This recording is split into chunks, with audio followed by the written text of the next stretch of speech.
Shalom!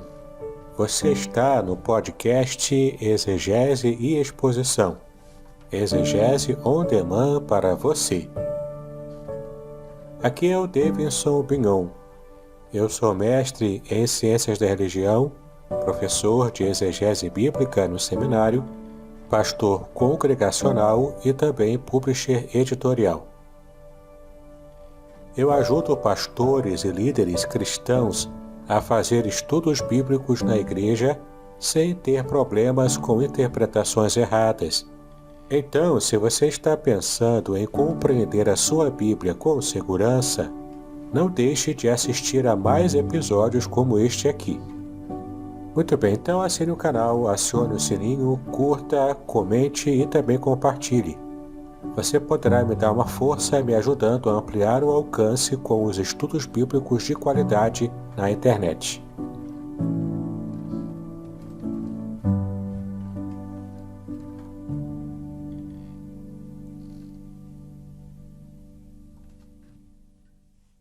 Eu vou então chamar aqui o pastor Davidson para que esteja aqui conosco em tela. E, pastor Davidson, bom dia, tudo bem contigo, meu amigo? Bom dia, pastor Aderson, shalom a todos. Que bom que estamos aqui novamente, para continuarmos o nosso estudo sobre Abacuque. Precisamos de esperança, pastor Aderson? É verdade, é verdade. Mais do que nunca nesse período, né? Mais do que nunca. Eu quero então orar e aí agradecendo pela vida do pastor, do amigo e também pedir para aqueles que vão se conectar, aqueles que já estão conectados, como é o caso do Sebastião Camilo. Deus, obrigado por essa manhã, obrigado por esse dia, obrigado pela vida dos nossos amigos e irmãos que já se achegaram, que se conectam a nós nessa manhã. O intuito, Senhor, de aprender um pouco mais de Ti, com base no livro de Abacuque, para que a esperança seja renovada, a esperança em Ti seja sempre, sempre renovada. Eu peço ao Senhor que continue usando o Teu servo, o pastor Davidson, para nos falar nessa manhã, para nos direcionar, para nos fortalecer, para que possamos continuar a jornada cristã, vivendo e também sendo instrumento nas tuas mãos de mensagem de esperança àqueles que estão precisando de esperança. É a minha oração. Em nome de Cristo Jesus. Amém. Vale ressaltar que se você tiver alguma pergunta, à medida que o pastor Davidson for fazendo a exposição, basta você colocar aí no comentário, ok? A sua pergunta, a sua contribuição. Quero dar bom dia também a Zilmar Guimarães, que está conosco. Bom dia, Deus abençoe a sua vida. O Camilo, que eu também falei, que já está conosco. Deus abençoe a vida dos amados irmãos. Pastor Davidson, por gentileza, fique à vontade. Deus te abençoe. Deus te use mais uma vez com poder e graça. Amém, pastor Aderson. Já estou solicitando aqui a apresentação, do nosso material. Muito bem. Espero que os irmãos todos, estejam se lembrando da nossa última aula, onde estamos falando da parte introdutória do livro de Abacuque.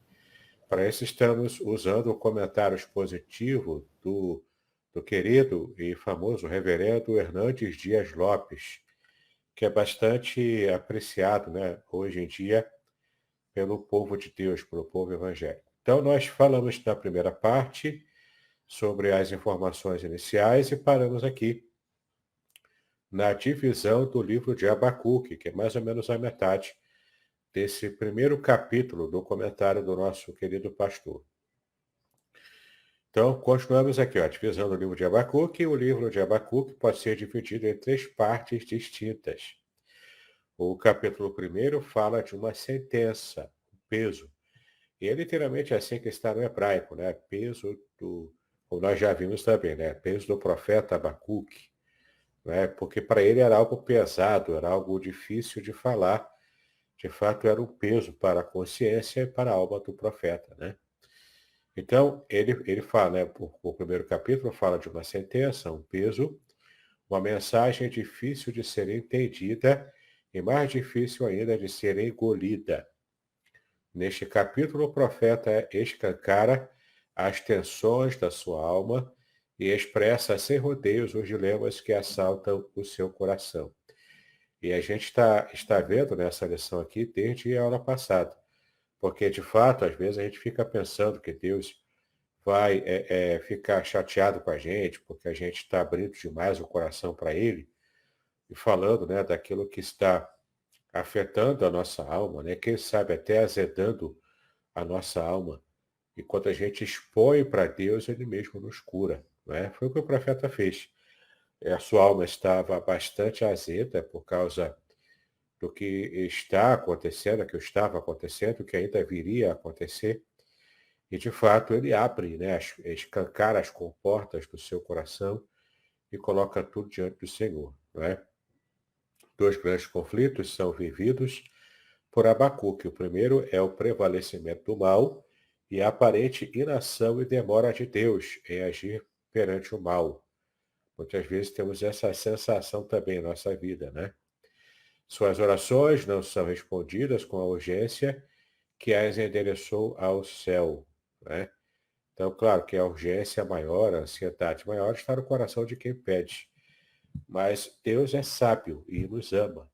Então ele vai responder quando for a hora que for adequada para essa resposta, né?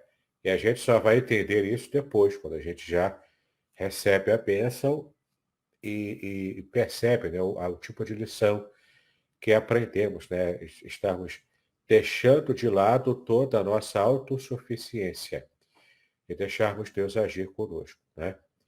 O segundo conflito que o profeta tinha é a resposta surpreendente da sua oração, quando finalmente ele recebe a resposta, né?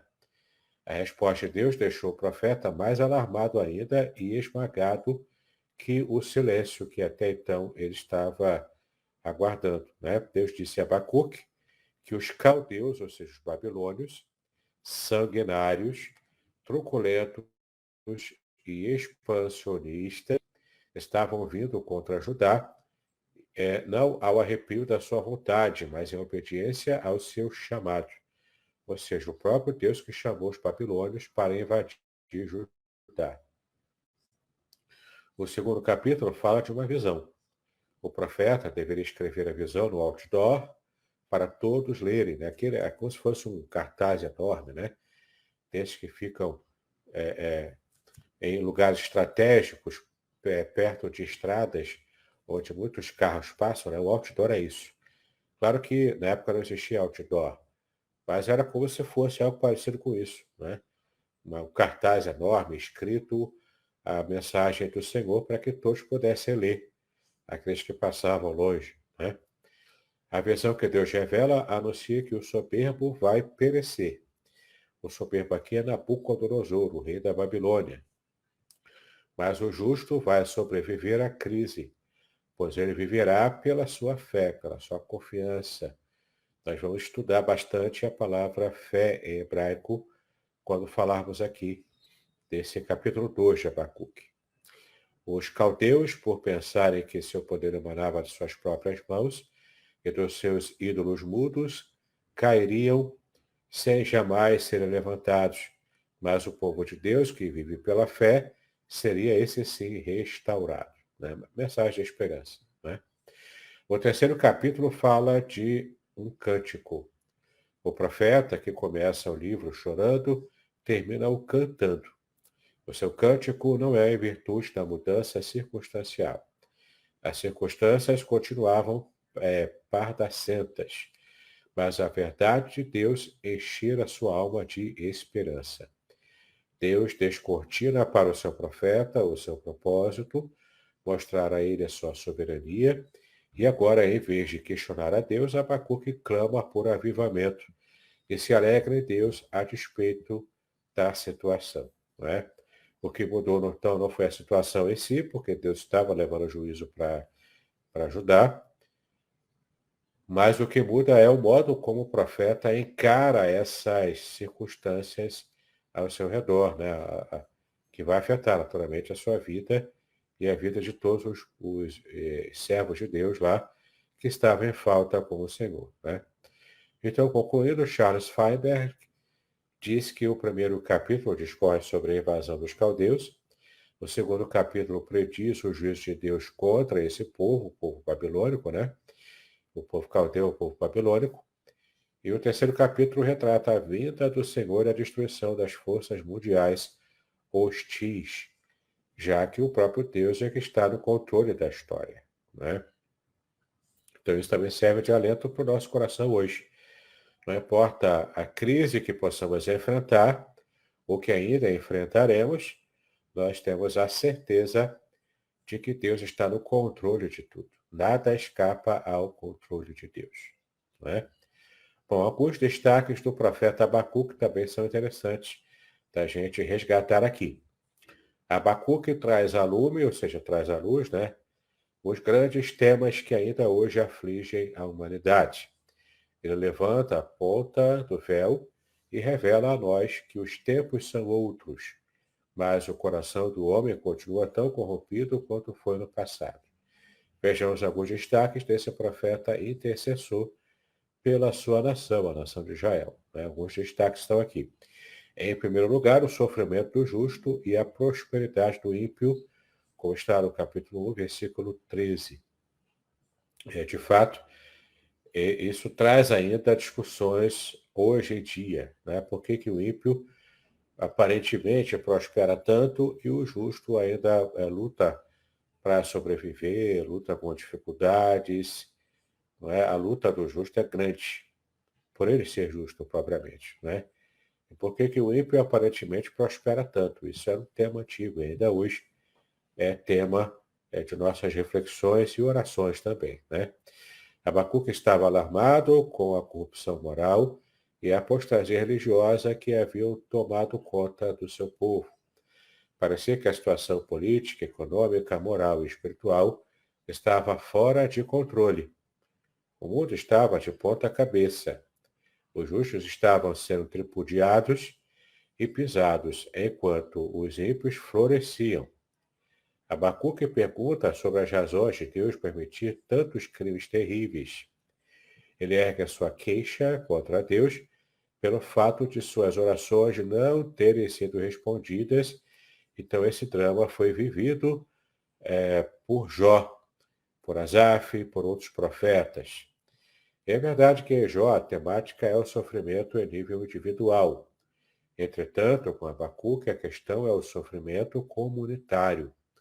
Agora extrapola o nível individual, como era o caso do livro de Jó. Mas ele passa a ser o sofrimento nacional, comunitário. E isso, né, trazia muita amargura ao coração do profeta no momento em que ele expõe, né, o seu coração diante do Senhor. Russell Champlin corretamente afirma que Abacuque, como Jó, não tentou resolver o problema do mal, apelando para o pós-vida. David Baker, por sua vez, diz que, diferentemente de Jó, Abacuque recebe resposta direta a seus questionamentos. Ou seja, Jó tinha uma esperança de ressurreição da pós-vida, Abacuque não trata desse assunto. E também Abacuque recebe uma resposta direta dos seus sofrimentos e seus pedidos e questionamentos, enquanto que Jó não recebeu. Jó recebeu apenas uma palavra de que Deus está no controle de tudo e Jó não tinha o que reclamar, apesar do nível de sofrimento que ele enfrentou, não é? Bom, então para Abacuque a resposta foi direta, que Deus deu a ele, não teve rodeios. A punição virá, mas mediante os babilônios. Isso gerou problemas teológicos e morais ainda maiores para o profeta, visto que a cura, entre aspas, né, de uma invasão babilônica é pior do que a enfermidade do pecado de Judá. Então, de fato, né, o modo como Deus escolheu é trazer uma cura mais pesada do que a própria impunidade do povo de Deus, né? Ele usaria um povo pior, o que faz a nossa cabeça dar um tilt, né? Dar um nó. Porque, de fato, nós confiamos em Deus, sabemos que Ele faz o melhor. Mas, às vezes, a gente tem muita dificuldade para entender o modo como Deus age. Então, não temos que tentar entender, temos que aceitar, nos submeter e estarmos provavelmente, né, consertando algum erro, algum pecado, algum problema e deixar Deus dar livre curso ao seu trato conosco. Bom, Deus responde dizendo que o instrumento que escolheu para a disciplina de Judá é moralmente responsável por suas ações e que não escapará sem a devida punição também. No caso aqui, o próprio Deus também reivindicaria as ações soberbas de Nabucodonosor e da Babilônia como um todo, né? Então Deus estaria usando outra nação, uma nação muito ímpia, para consertar a sua nação, a nação de Israel, sob o remanescente fiel, né, que seria alguns do povo de Judá. O estudioso John Wright diz que o drama de Abacuque tem a ver com a teologia nacional de Israel, que entrou em crise.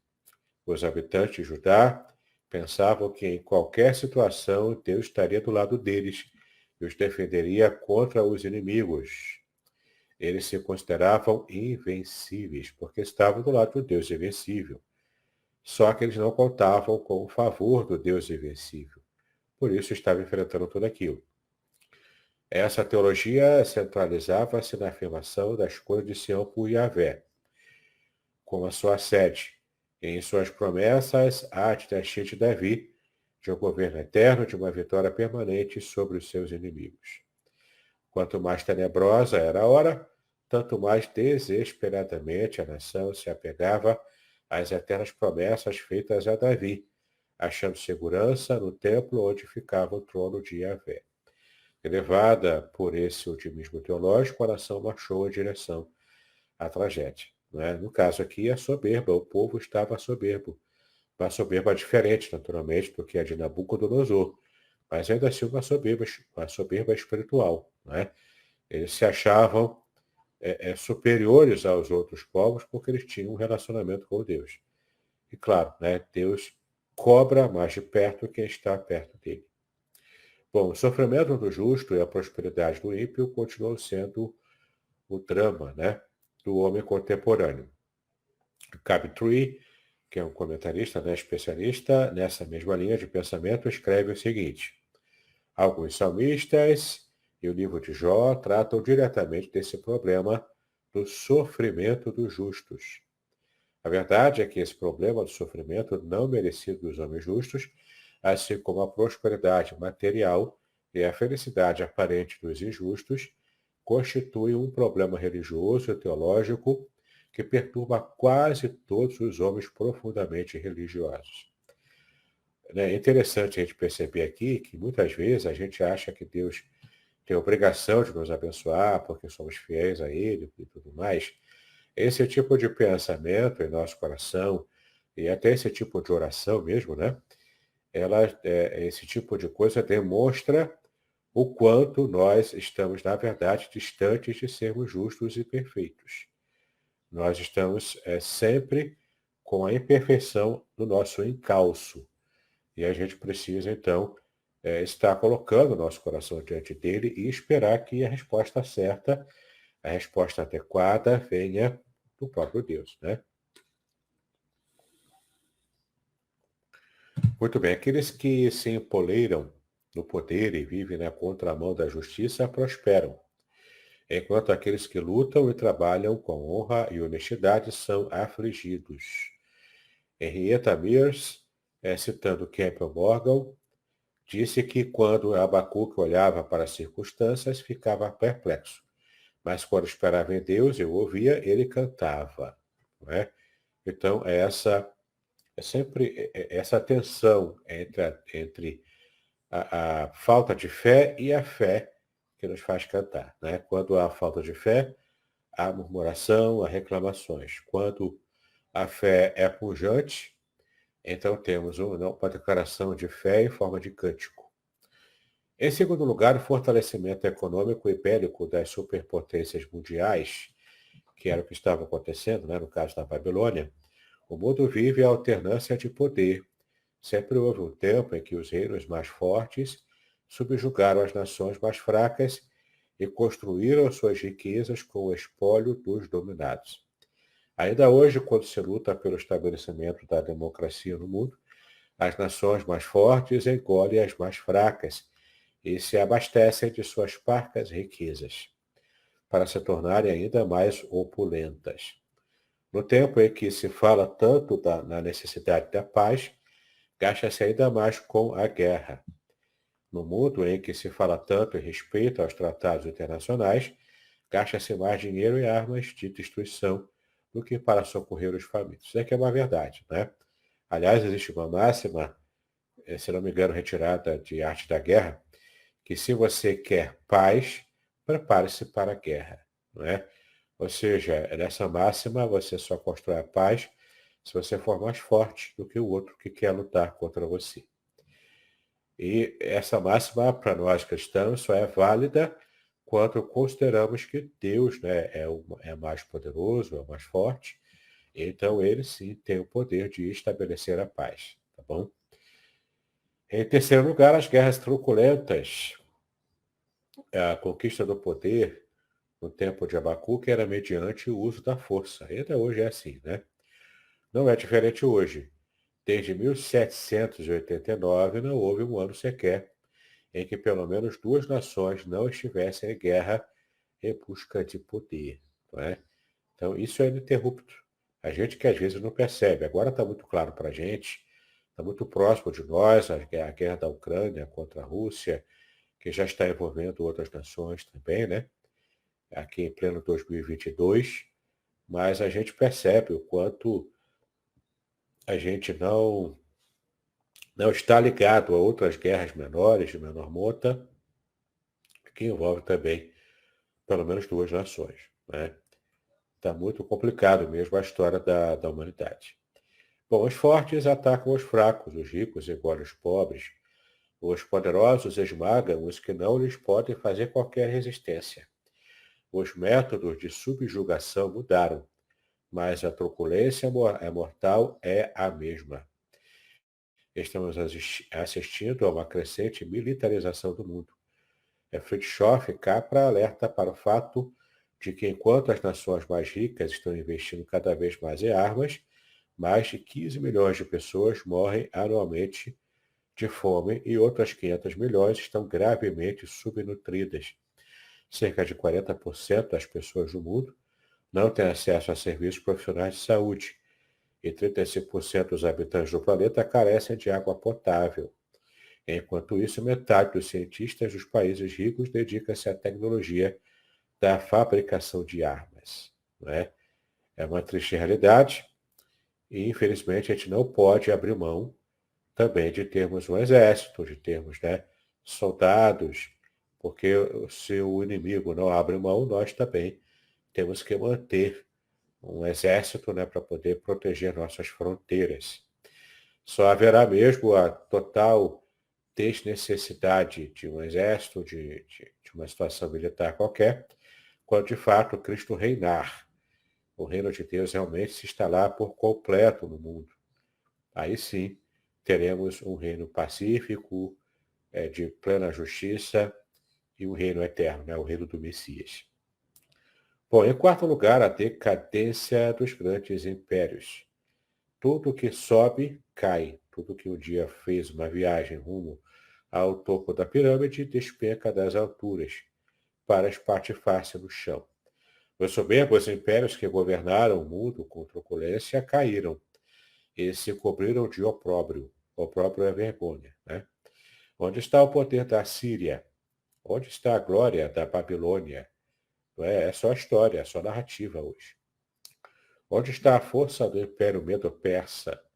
Onde está o poder bélico do Império Grego? Onde está o megalômano Império Romano? Todos caídos, todos apenas da história. A Bíblia diz que Deus é quem levanta reis e destrói reis também. Os reinos deste mundo passarão. Eles haverão de virar pó e se tornar apenas lembranças remotas nas páginas do tempo. Isaltino Gomes Coelho Filho é enfático quando afirma que a história da humanidade está repleta dos destroços de grandes potências que se julgavam indestrutíveis. Não é? De fato, só há escombros onde antigamente havia glória. O orgulho humano, aliado à engenhosidade para produzir artefatos, que matam, nada pode fazer quando chega o momento estabelecido por Deus. Afinal, ele remove os reis e estabelece os reis também, como está em Daniel 2:21. Walter Kaiser Jr. Corretamente afirma que, a despeito das aspirações da Babilônia no sentido de edificar um império, a despeito disso, seria outra potência que possuiria a terra, o glorioso reino de Deus. E diz aqui Abacuque 2,14, Pois a terra se encherá do conhecimento da glória do Senhor, como as águas cobrem o mar. Então, é a glória de Deus que se estabeleceria sobre toda a terra, e não propriamente a glória da Babilônia. Bom, em quinto lugar, a vitória final e retumbante do reino de Deus. Abacuque também fala no capítulo 2, versículo 14, como acabamos de ver. Os reinos deste mundo passarão, mas o reino de Cristo será como uma pedra que encherá toda a terra. Então a terra se encherá do conhecimento do Senhor, como as águas cobrem também o mar. As grandes potências econômicas da atualidade sucumbirão. O poderio bélico e militar não poderá evitar o seu colapso. Os poderosos serão arrancados dos seus tronos. Somente o reino de Cristo triunfará, pois o seu reino é eterno. E glória a Deus por isso, Porque os reinos humanos, por mais brandos que sejam, por melhores até que possam aparentar ser, eles não se comparam com o perfeito reino de Cristo. E é isso que nos está prometido, esse é o nosso futuro. Então isso é motivo de glorificarmos a Deus e aumentarmos a nossa confiança, a nossa fé e a nossa esperança, de termos esse reino plenamente vivido, experimentado por nós aqui na Terra ainda. Bom, veremos agora a teologia do profeta Abacuque. Como já dissemos, o profeta Abacuque fala mais com Deus do que com os homens. Ele é mais um profeta intercessor do que um profeta pregador propriamente. Ele tem mais colóquio com Deus do que confronto com os homens. E nem por isso ele deixa de trazer à baila uma consistente e poderosa teologia. Então vejamos alguns aspectos da sua teologia agora. Em primeiro lugar, a punibilidade inevitável do pecado, ou seja, o fato de Deus estar sempre punindo o pecado. O maior engano do homem é pensar que o pecado compensa ou que ele ficará impune. Porque os homens corrompem ou se deixam corromper para granjear riquezas? Porque vivem sem pudor, dando asas às suas paixões infames, buscando beber avidamente todas as taças dos prazeres? Porque os poderosos esmagam os fracos e os juízes negam a justiça aos que andam retamente? Essa é uma questão ainda hoje, que nos causa calafrios. Certamente eles não creem na justiça divina ou creem que poderão escapar dela impunemente. Porque muitas vezes conseguem escapar impunemente da justiça humana, E pensam que podem levar também esse tipo de atitude para a sua justiça final, que Deus vai estabelecer. Lê do engano, Aqueles que pensam assim, ninguém consegue enganar a Deus. Deus sabe de tudo. Ele é o Todo-Poderoso. Ele é onipotente, onipresente e também onisciente. Ele sabe de tudo. Podcast Exegese e Exposição. Exegese on demand para você.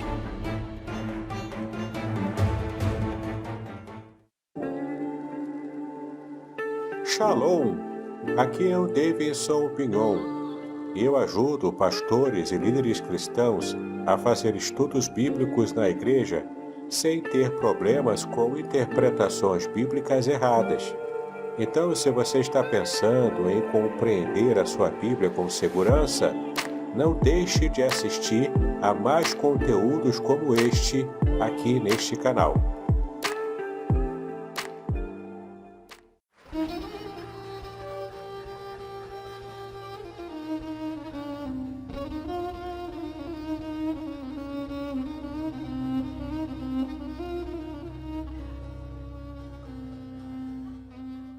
Shalom! Quero falar sobre o livro Revelações Originais do Salmo 23. Nesta obra, o reverendo Davidson Bignon nos convida a minerar pepitas de ouro escondidas no rico solo do Salmo 23. Todo livro é melhor compreendido em seu idioma original, em sua época original e em seu local original. Estamos distantes dos três no que diz respeito à Bíblia. Assim como o pastor guia as ovelhas, o reverendo tomará pela mão e o guiará em todo o trajeto para entender o Salmo 23 com todas as suas nuances que, infelizmente, se perdem em português. Numa época onde se tenta falsificar o sentido das escrituras utilizando os idiomas originais, o reverendo Bignon nos traz uma tradução correta do Salmo, e uma interpretação sóbria, sem exageros dos termos em hebraico que sofrem prejuízo na tradução para a língua portuguesa. Coisa horrível é comprar bijuteria pensando ser joia rara. Aqui não é o caso. Realmente você aprenderá a minerar pepitas de ouro com este livro. As minhas já estão guardadas no cofre. Você se surpreenderá e se emocionará com a profundidade dos sentidos das palavras do Salmo 23. Espero que este livro seja um refrigério para a sua alma, assim como foi para a minha. E que você entenda que, mesmo que esteja passando por um deserto escaldante agora, o Divino Pastor lhe guiará até águas frescas e tranquilas. Assim, para ter uma boa leitura, acesse o link na descrição.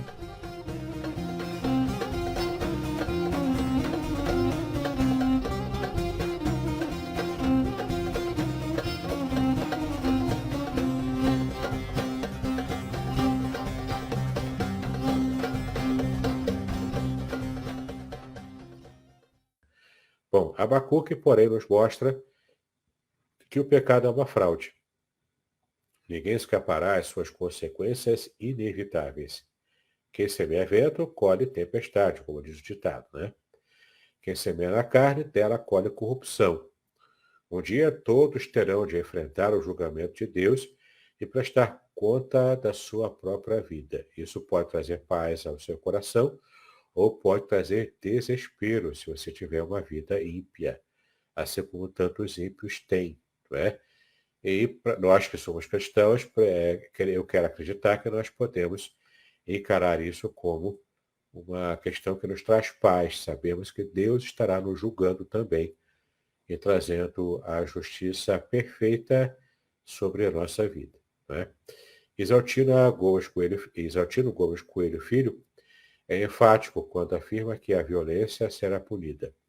Apesar do seu desconcertante silêncio, Deus inverte a situação no momento apropriado e estabelece também a sua vontade. Existe um ponto final para a maldade humana. O poderio bélico que algumas nações possuem e que julgam elas se tornar invencíveis, nada será quando Deus determinar o seu fim.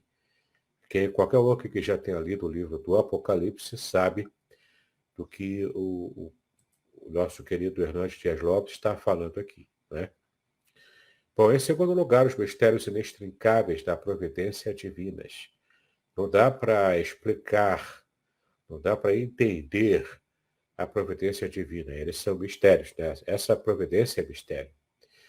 Deus está além da nossa capacidade de entendimento. Seu ser é insondável. Os seus atos são muitas vezes surpreendentes e inexplicáveis. Abacuque ficou alarmado e esmagado quando soube que Deus estava usando os caldeus para disciplinar o seu povo. Esse método de Deus fez retinir os seus ouvidos e o levou a repensar a sua teologia.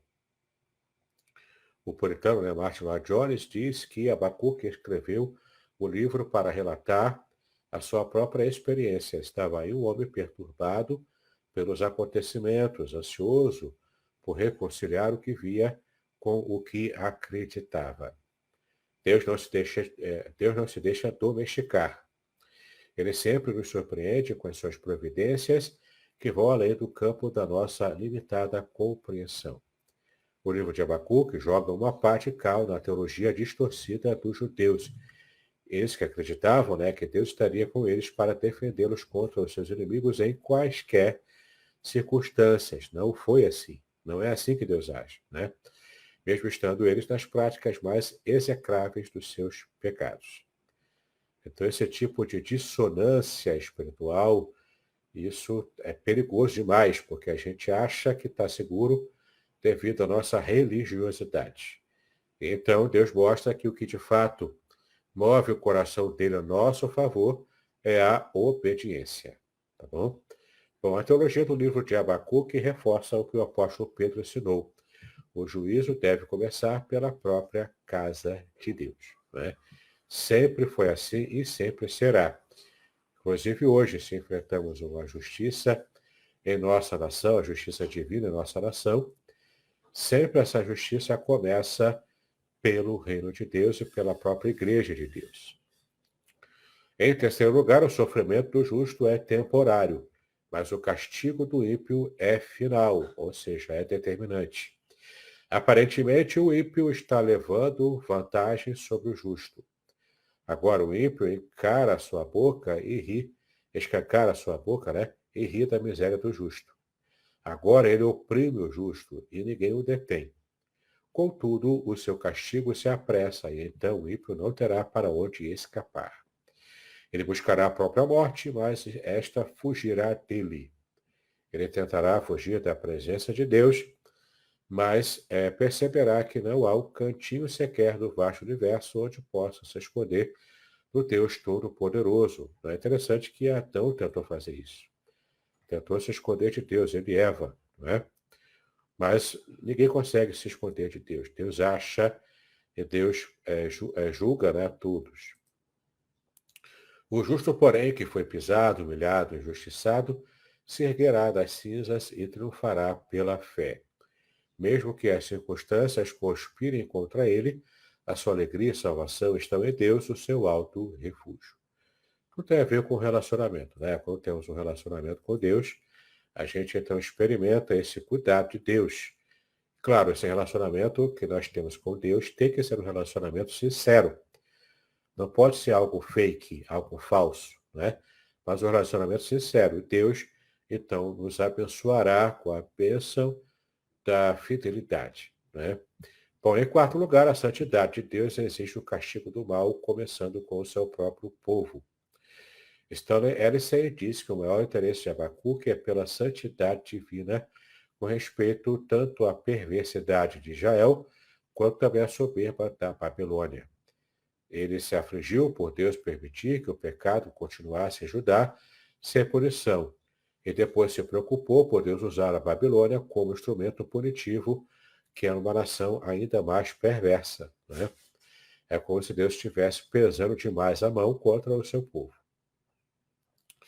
Abacuque também escreve afirmando que antes de Deus punir a Babilônia pela sua megalomania e truculência arrogante, disciplinará o seu povo pela sua rebeldia.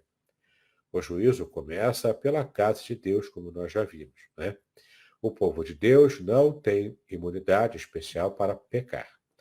O pecado do povo de Deus é mais grave, mais hipócrita e mais danoso do que o pecado do ímpio.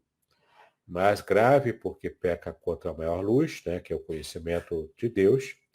Mais hipócrita porque, enquanto denuncia o pecado na vida dos outros, comete-o secretamente. E mais danoso porque, quando o povo de Deus tropeça e cai, o escândalo é ainda maior. Né? Então, de fato, Deus leva primeiro o juízo para o seu povo. Em quinto lugar, enquanto o soberbo é destruído pelo seu pecado, o justo viverá pela sua fé. Abacuque tem sido denominado de o livro que começou a reforma protestante. Abacuque 2,4 é citado 3 vezes no Novo Testamento. O Abacuque 2,4 é que fala sobre o justo viverá pela fé, como você vê aí na tela, né? Esse que a sua alma está orgulhosa, não é reta nele, mas o justo pela sua fé viverá. De fato, esse versículo é retomado em Romanos 1,17, que foi o tema que mexeu com o coração de Martinho Lutero por ocasião da reforma protestante. Né? Aqui está em negrito, mas o justo viverá pela fé, que é uma retomada de Abacuque 2,4. As três citações do Novo Testamento têm uma progressão interessante. Quanto à ênfase em Romanos 1,17, a ênfase está em o justo. Em Gálatas 3,11, em viverá. Em Hebreus 10,38, em pela fé. Todos os 3 pontos estão enfatizados em Abacuque. Poucos versículos da Bíblia têm participado com tão profundo efeito no desenvolvimento da teologia e da proclamação da fé. A doutrina da justificação pela fé é a pedra de esquina da nossa salvação. Essa foi a base da teologia do apóstolo Paulo. Essa foi a bandeira da reforma protestante do século XVI. Somos salvos não pelo que fazemos, mas pelo que Deus fez por nós, lá no passado. Né? O alicerce da salvação não são nossas obras para Deus, mas a obra de Deus para nós. A única boa obra perfeita, totalmente agradável a Deus, que nos leva para o céu, é aquela feita por Cristo na cruz do Calvário, ao derramar o seu sangue para nos resgatar e nos purificar de todo o pecado. Em sexto lugar, a crise deve nos levar não ao desespero, mas ao clamor por avivamento. O profeta Abacuque começa o seu livro questionando o caráter de Deus, mas o conclui orando a Deus por uma intervenção na vida do seu povo. A crise, em vez de nos levar a correr de Deus, deve nos induzir a correr para Deus. A crise é uma oportunidade para nos voltarmos para Deus, de fato. A gente erra, né, quando não quer mais orar na hora da crise, quando a gente quer fugir de Deus, né, quer fingir que Deus não está nos punindo, não está interessado em nós. Isso é um ledo engano, não é? A gente precisa, na verdade, se aproximar de Deus para que a crise passe mais rapidamente possível. E quanto mais cedo a gente se consertar perante Deus, mais cedo estaremos saindo da situação de crise. Bom, Deus ainda continua transformando vales em mananciais. Ele ainda continua voltando-se da sua ira para a sua misericórdia. O avivamento é uma obra de Deus e não uma ação humana. Não ajeitamos avivamentos. Clamamos por ele e Deus, é claro, estará nos dando de acordo com a sua vontade. Né? Não determinamos a sua chegada, preparamos-nos para ela. Não administramos a sua chegada, preparamos o seu caminho apenas. Né? Bom, em sétimo lugar, para a gente terminar então a aula de hoje, em sétimo lugar, quando o mundo ao nosso redor entra em colapso, ainda assim podemos nos alegrar em Deus, que é a grande lição do capítulo 3, que vamos nos deter bastante quando chegarmos lá e falarmos especialmente, né, versículo por versículo dessa parte. O cristão é um otimista inveterado, pois a fonte da sua alegria não está nas circunstâncias, mas está plenamente em Deus. O mundo pode ficar abalado, os montes podem se derreter e se lançar nas profundezas do mar. A natureza pode até se contorcer de dores, e terremotos fazendo tremer os alicerces da terra. Mas, mesmo assim, o povo de Deus continua seguro. A seca pode fazer mirrar a semente debaixo da terra. O curral pode ser um deserto sem a presença das ovelhas. A vide pode estar vazia de frutos. E o mundo inteiro pode entrar em colapso. Não é? Aqui, no caso, o colapso mercantil, o colapso econômico. Né? No caso aqui, a vide é a plantação de uvas, né? Que faz a alegria, que faz o vinho, que era discípulo da alegria antigamente. Contudo, o povo de Deus ainda assim terá um alicerce firme debaixo dos pés. O povo de Deus ainda poderá se alegrar em Deus, o seu Salvador. E essa firmeza, a firmeza provocada pela fé do justo, que faz com que ele não esmoreça, com que ele não caia e não morra, né? Não fique completamente destruído. Conforme Paulo mesmo diz em 1 Coríntios 4, né? Que nós somos abalados, perseguidos e tudo mais, mas nunca destruídos. Não é?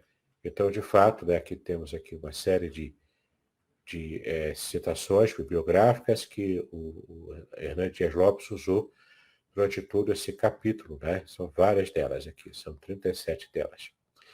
Muito bem, nós vamos agora abrir aqui para o pastor Aderson nos conduzir com as perguntas. Olá, queridos. E aí, quero desde já agradecer aí aos irmãos que estão aí conectados a nós. Se vocês tiverem alguma pergunta, fiquem à vontade para fazê-la através do chat, que aí o nosso querido amigo pastor Davidson também estará respondendo cada uma delas. E eu começo então, né, eu sempre dou start fazendo um recorte, uma pergunta, que é justamente de algo que muitas das vezes nós ouvimos, ou eu vou falar por mim, né? Que logo no início o pastor Davidson falou que Abacuque ele abre o seu coração para Deus, né? Ele abre o seu coração para Deus. E aí, às vezes, as pessoas vêm e falam, não pode abrir, que não sei o que lá. Fala um pouquinho mais sobre isso, o pastor Davidson, desse momento que Abacuque está vivendo, que é um problema que ele olha ao lado, né, vê crises, vê uma série de coisas que se chocam, inclusive, com aquilo que ele estava idealizando até, digamos assim, da parte de Deus para com o seu povo, né? Exato, né? Às vezes a gente acha, né? Eu não vou falar tudo que o meu coração pede, né? Como se a gente estivesse preocupado em falar para Deus aquilo que é politicamente correto, né? Que é a ordem do momento, né? O pessoal só quer falar do que é politicamente correto. Então, eu não posso ofender o outro, que dirá ofender a Deus, né? Mas nós ofendemos a Deus quando pecamos. Ofendemos a Deus, sim, quando a gente peca, quando é hipócrita, quando a gente, né, quer julgar o outro com severidade e julgar a nós pelo mesmo pecado com brandura. Na verdade, deveria ser o oposto, né? Julgarmos o outro com brandura e julgarmos a nós mesmos, né, para fins, né, de nosso aprimoramento moral, espiritual, julgarmos a nós mesmos com severidade. Né? Quando conseguimos virar essa chave, a gente consegue, então, de fato, entrar no caminho, né, de agrado ao Senhor. Mas então, às vezes a gente acha, não, eu vou desagradar a Deus se eu falar abertamente o que eu penso, o que eu sinto.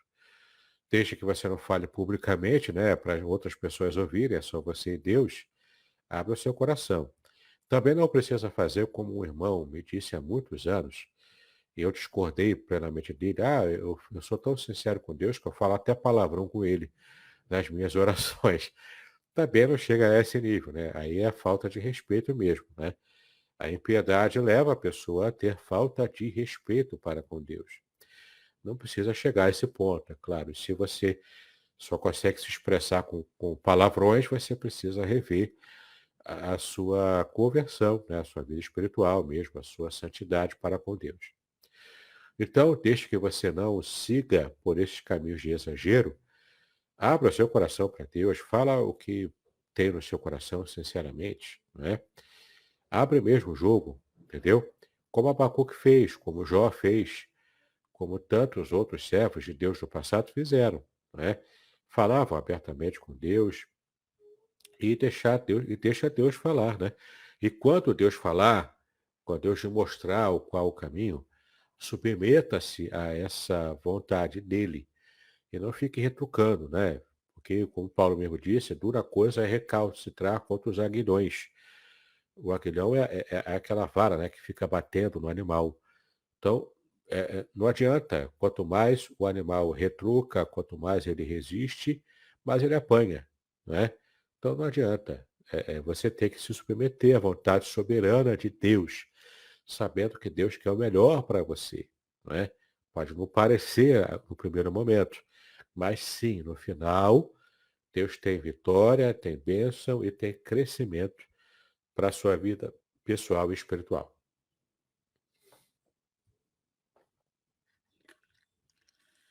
Joia, joia. Então, eu posso entender, meu amigo, que esse momento da gente abrir o coração com Deus, com o próprio Deus, ele pode de alguma maneira estar linkado com Mateus capítulo 6:6, que ele nos convida a entrar no nosso quarto, fechar a porta É e isso. se Orar abrir em ao nosso secreto. Deus em secreto, Isso. né? E aí isso é muito importante. Entra no quarto, é você e Deus, você pode conversar com Deus, você pode se abrir com Deus, Cuidado com os exageros, cuidado com algumas palavras que o próprio Deus não se agrada, né? Ele é santo, né? Então eu não vou chegar para ele e falar palavrão, acho que não tem nenhum cabimento isso, né?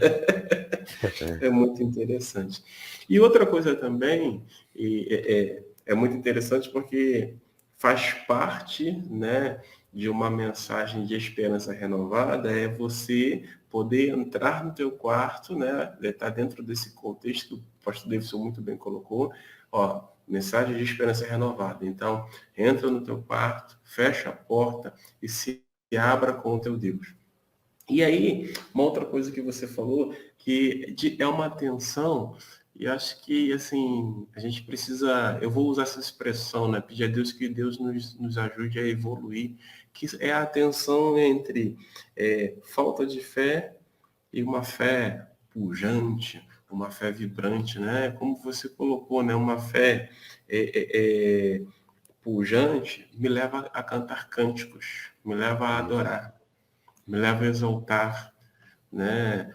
E quando ela começa a vacilar, quando eu perco, né, a referência, quando as vistas estão embaçadas, por exemplo, eu estou usando óculos, mas o meu óculos agora está embaçado. Então, quando isso acontece, prejudica a visão. E a tendência é reclamação. Então, é algo que a gente precisa estar muito atento, né? É verdade, né? Uma fé vacilante, cambaleante, nos leva a murmurar. E uma fé firme, pujante, nos leva a cantar, né? Cantar antecipadamente, contando já com a vitória que Deus dará, né, lá na frente.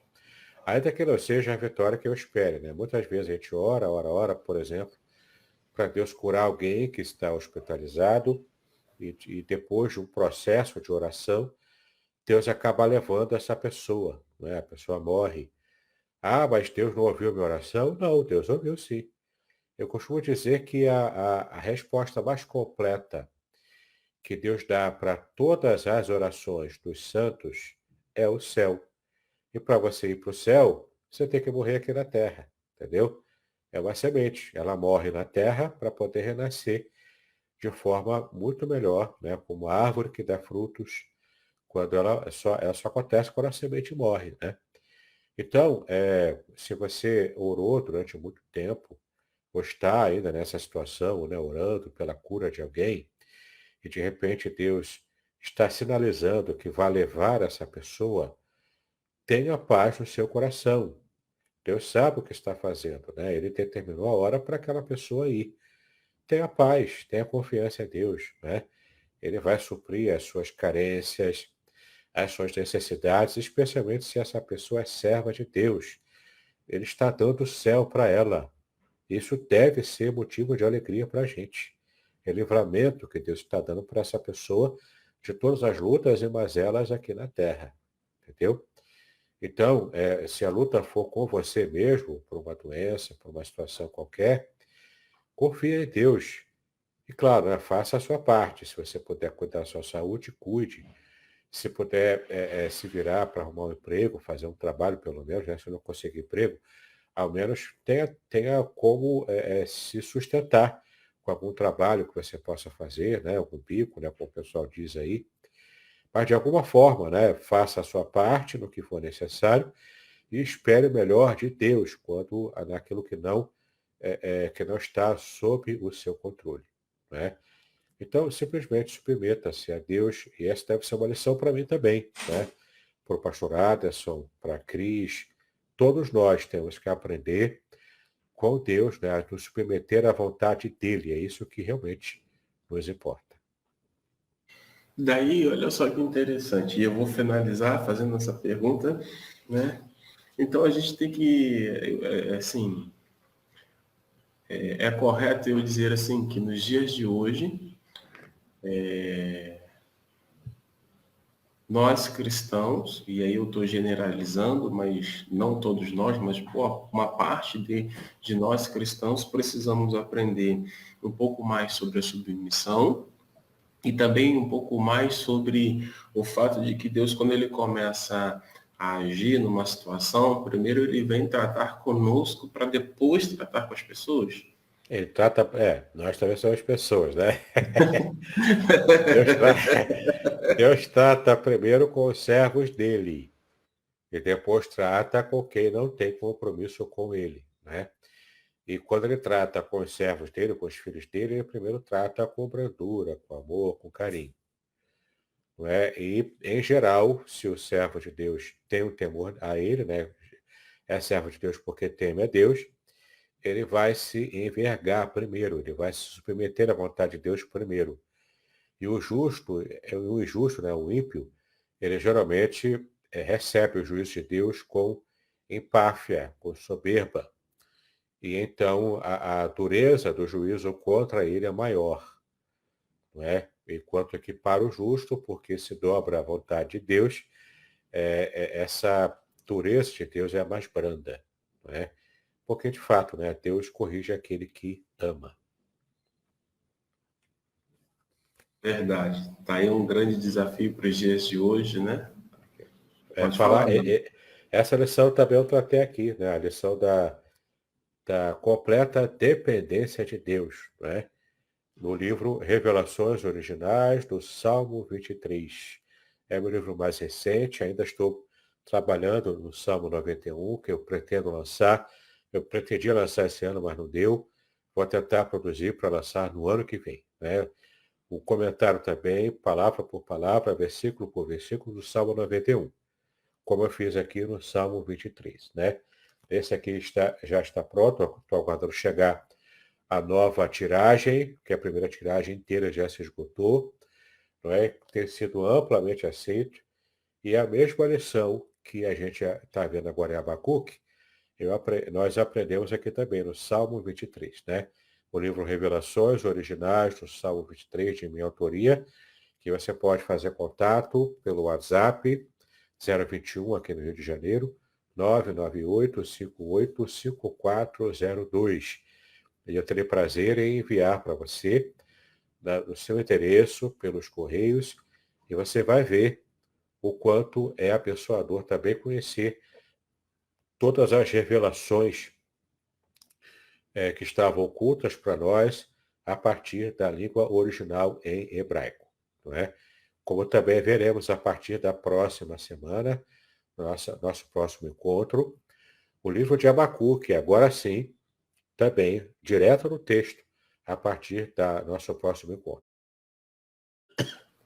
Amém. Então, fica aí a reflexão dessa manhã a respeito da mensagem de Abacuque, a esperança renovada.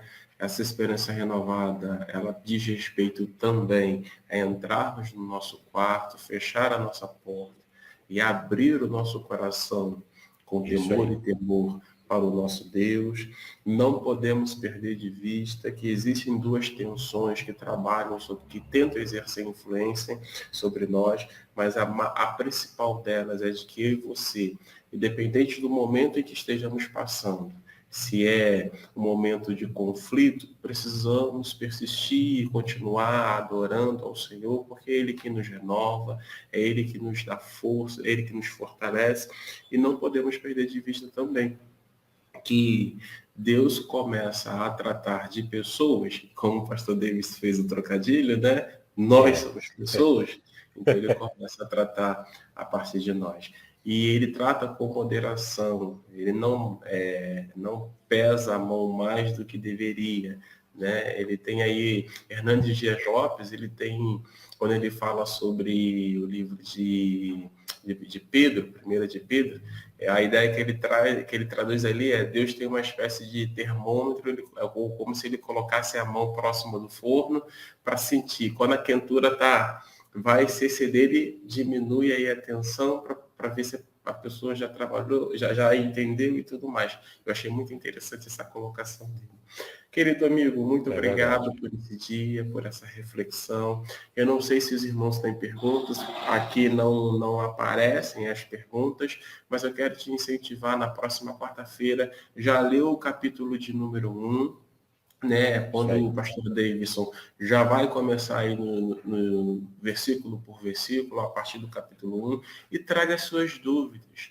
traga os seus esclarecimentos, traga as suas contribuições. Não é monólogo, né? Não é monólogo, é onde você tem uma oportunidade para aprender, para compartilhar. Pastor Davidson, agradece a Márcia por nós e, por gentileza, esteja orando por nós. Sim, vamos orar então. Pai, nós te exaltamos pelo privilégio que nós tivemos de estudar a tua palavra mais uma vez.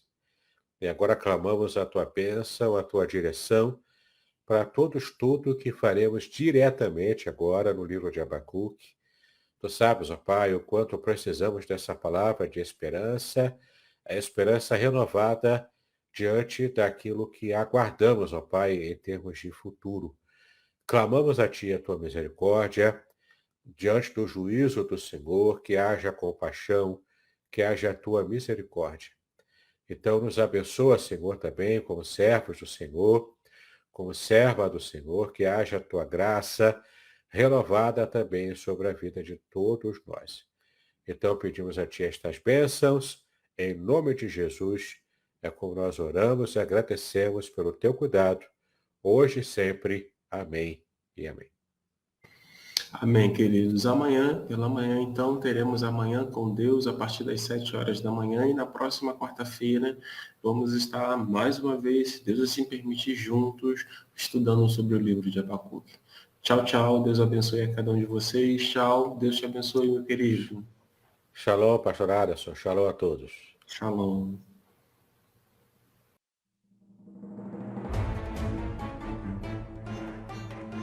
Muito bem, agora o que eu gostaria de ver é a sua participação.